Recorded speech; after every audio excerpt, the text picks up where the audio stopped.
tudo bem com vocês? Muito bem, bom dia, boa tarde, boa noite, boa madrugada. Quanto tempo, né? Não tínhamos aulas gravadas por aqui. Então, galera, hoje vamos pegar o nosso livro de gramática, aquele fininho, ok? Pequenininho. E vamos abrir na página 49. Então, hoje a gente vai fazer a correção, tá? Da nossa atividade da página 49 a 52, beleza? Muito bem. No livro de português e no livro aqui de gramática, nós estamos trabalhando os dígrafos, certo? Então, nós estamos falando aí sobre os dígrafos. O que é um dígrafo? Para que serve, né? Então, o dígrafo é quando, né, nós temos aí duas letras que emitem um único som, né? Então, isso se chama dígrafo. Então, nós temos os dígrafos separáveis e os dígrafos inseparáveis, tá? Então, quando nós falamos assim, assar, banhar, arroz, querido, nós temos aí o uso dos dígrafos, certo? Em assar, nós temos o dígrafo SS, em banho, nós temos o NH, em arroz, nós temos o RR, ok? Então, todos eles são dígrafos, ok? Nós temos um grupo, né? Um grupo de dígrafos. Quem são eles? LH, NH, CH, RR, SS, QU, GU, tá? Seguidos aí ou de E ou I. E nós temos também o SC, SC cedilha, XC, XS. Então, todos esses são os nossos dígrafos, beleza? Então, o que é dígrafo? Então, dígrafo é o encontro de duas consoantes que produzem um único som. Muito bem. No capítulo anterior, vimos que os fonemas da nossa língua são classificados em vogais e consoantes. O que são vogais? Vogais são sons produzidos livremente. Quando pronunciamos as vogais, o som sai pela nossa boca sem obstáculos. Já o que são consoantes? São sons produzidos quando a corrente de ar encontra algum obstáculo durante a nossa respiração. Então, seja pelos dentes, seja pela nossa língua, seja pelos nossos lábios. Então, quando nós vamos fazer a pronúncia das consoantes, há uma interrupção do ar que sai pela nossa boca. Dispomos, portanto, de 5 letras para representar os fonemas vocálicos. Então, quando nós falamos de fonemas vocálicos, nós estamos falando de quem? Exatamente, das vogais. A, E, I, O e U.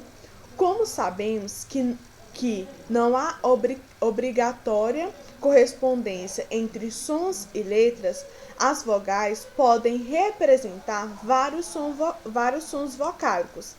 Pensando nisso, analise a palavra a seguir. Então, nós temos a palavra campo.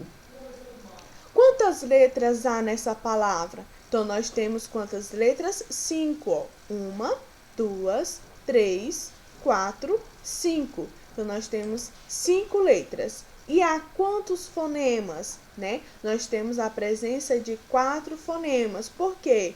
Quando nós pronunciamos campo, é como se nós tivéssemos apenas um A acentuado, campo, ok? É como se não existisse esse M aqui na palavra, mas sim, né, um acento no A para dar mais intensidade. Então, são 4 fonemas. Você percebeu que na palavra campo há mais letras que fonemas? Sim, né? Essa diferença ocorre quando a sequência de letras AM é representada por apenas um fonema AN. Chamamos de dígrafo o emprego de 2 letras para representar um fonema.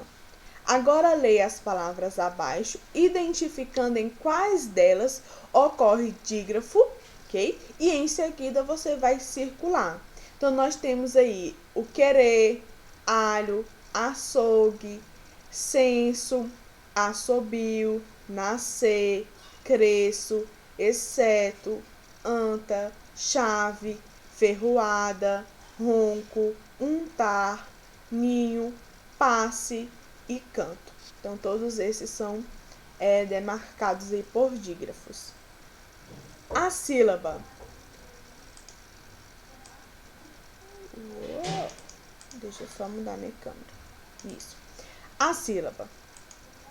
Volte às palavras da questão anterior e pronuncie cada uma delas pausadamente. Perceba que, ao realizar essa atividade, a sua boca executa movimentos bastante precisos. Cada movimento desse corresponde a uma sílaba.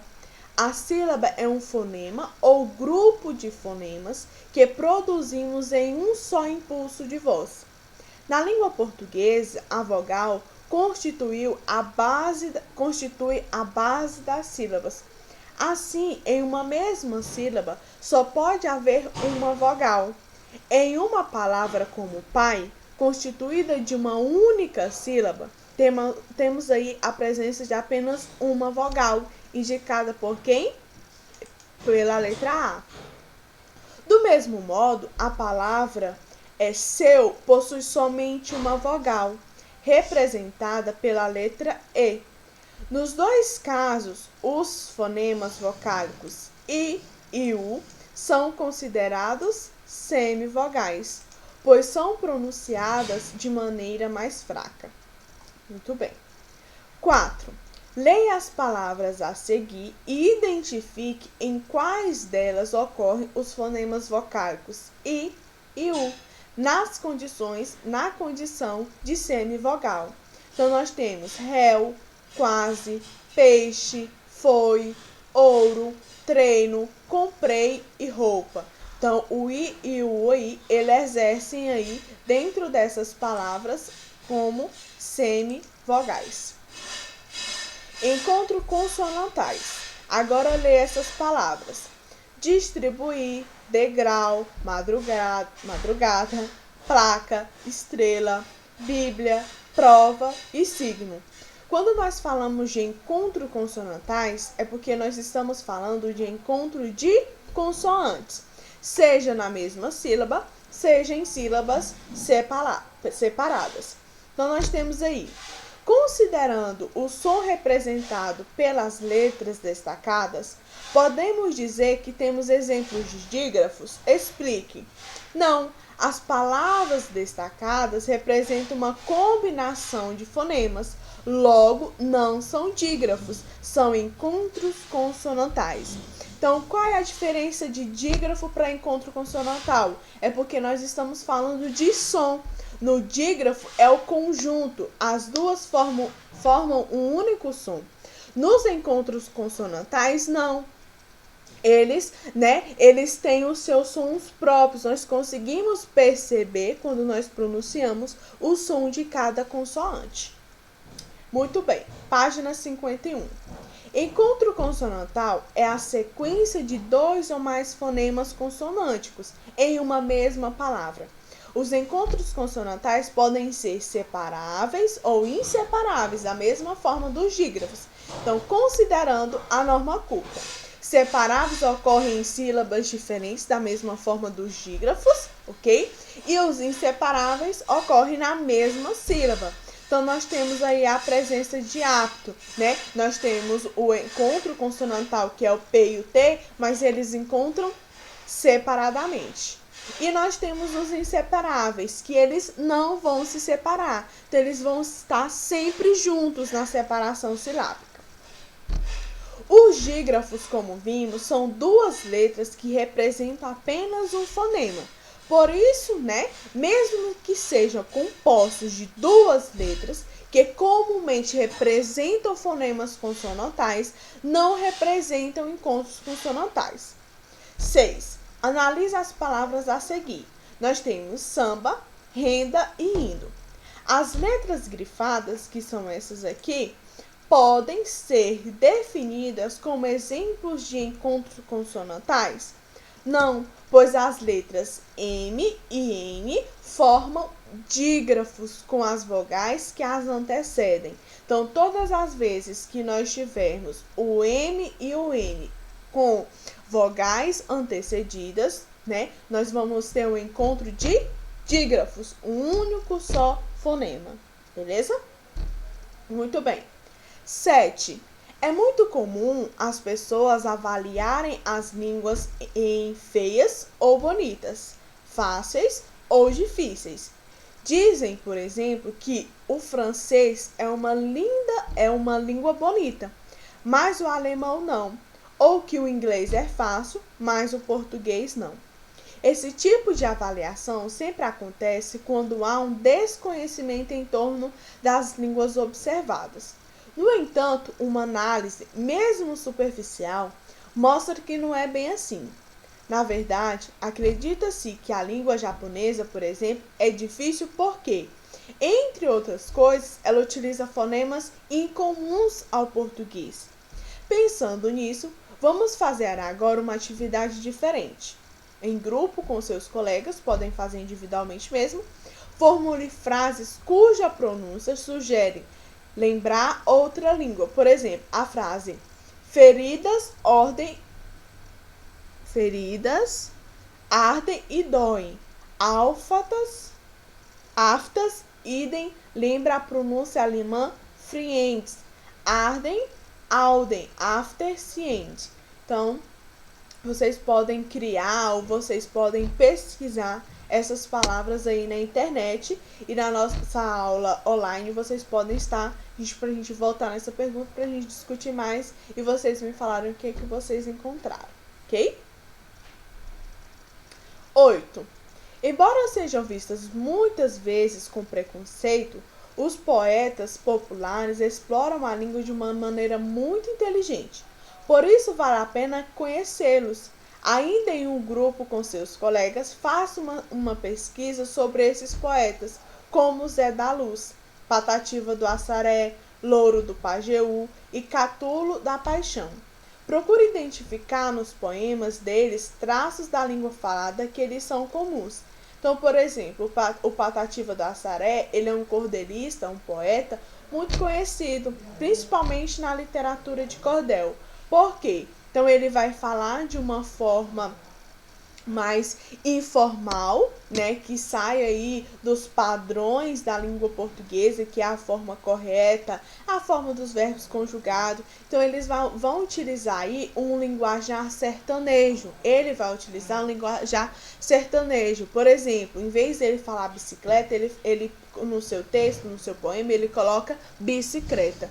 Então, vocês podem estar aí pesquisando um pouco sobre o Patativa do Assaré. Ele tem vários cordéis e é super bacana os cordéis dele. Então, vem trazer muitas vezes, né, pelo nosso hábito de estar sempre aí renovando o nosso vocabulário. Tem vezes que nós não conseguimos compreender algumas palavras, né, porque é um falar sertanejo, é um falar, né, como nós falamos lá na variação linguística, né, é um falar regional.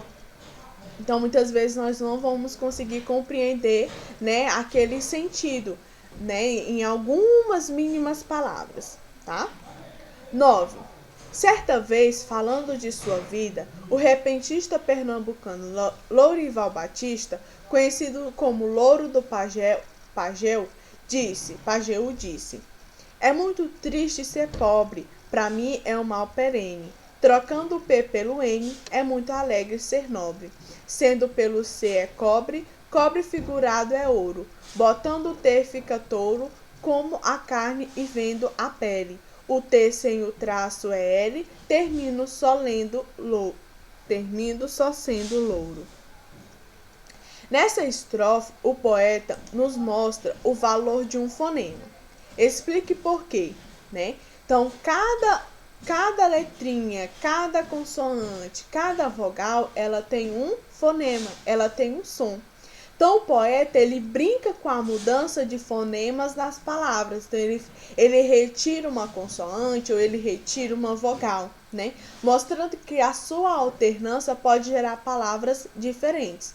Então, por exemplo, nós temos bola, né? Se a gente tirar o B e colocar um M, nós já temos mola, né? Então, essa alternância de fonemas, nós conseguimos formar outra palavra com outro significado.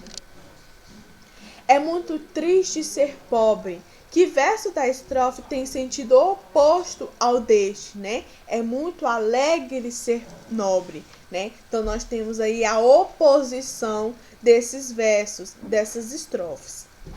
Nessa estrofe, qual é o sentido da palavra nobre, né? É rico, né? Uma pessoa rica.